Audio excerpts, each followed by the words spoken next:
Hello and happy Tuesday. Welcome back to Voice Matters October Live. Today is day 9, Quiet Power. Today is for all of the sensitive souls out there, myself included, who have been told at some point in their lives or throughout their lives that they're too quiet and asked to speak up. Quite often that request is coming from someone who is almost barking it at us and supporting their own voices in a very inefficient way. What if you could maintain your quiet presence while being seen and heard and felt and understood? You can. First, I want to start by saying you are needed. Your quiet presence is very needed in this world. So today is not about changing you into someone else. It's not about making you into a loud person or a boisterous person or an extroverted person. It is not about trying to make you someone you're not or ask you to show up in a way that feels like it isn't you. It is about expanding the resonance of the real you so that you can be seen and heard and felt and understood, and possibly increase your impact in the world if that's something that you want. The first thing that I want to share is to use air as the fuel that powers your voice across a room, instead of using muscles in the throat to power our voices across the room.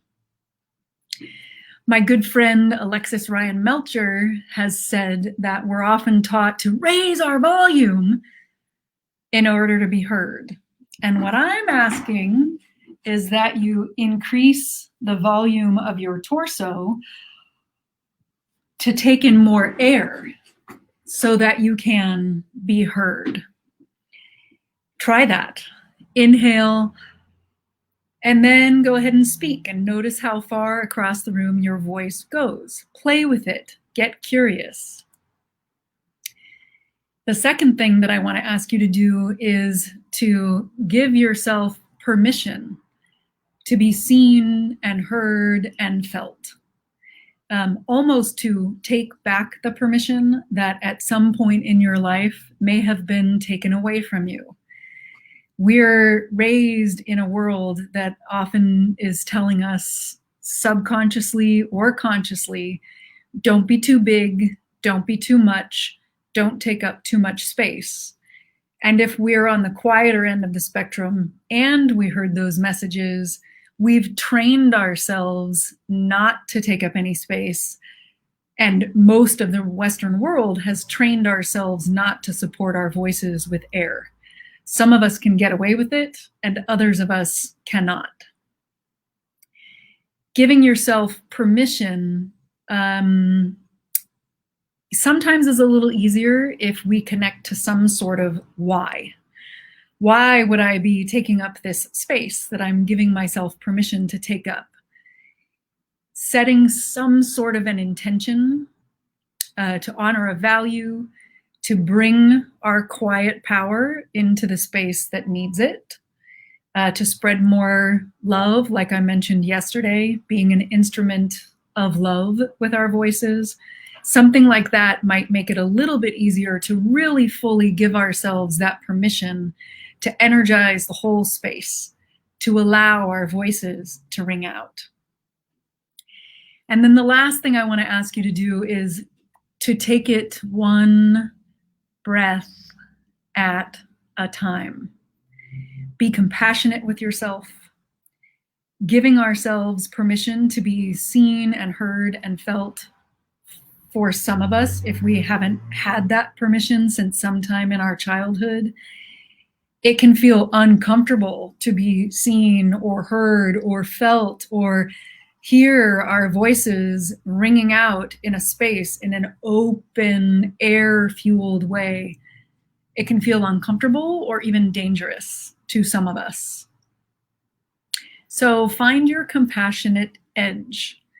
Stretch your comfort zone by 10% or an inch, one little inch at a time, so that you're taking back the reins and deciding how much to let your energy radiate out in a space, how much to let your volume radiate out in a space, and then increase it with that nourishing breath by expanding your energy bit by bit, day by day, to give yourself time to be comfortable with being seen and heard and felt.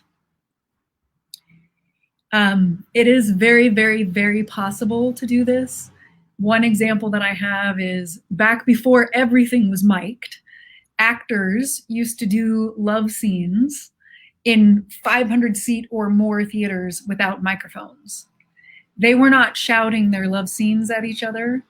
They were speaking in a very tender way while allowing themselves to be seen and heard and felt by all 500 people in that audience.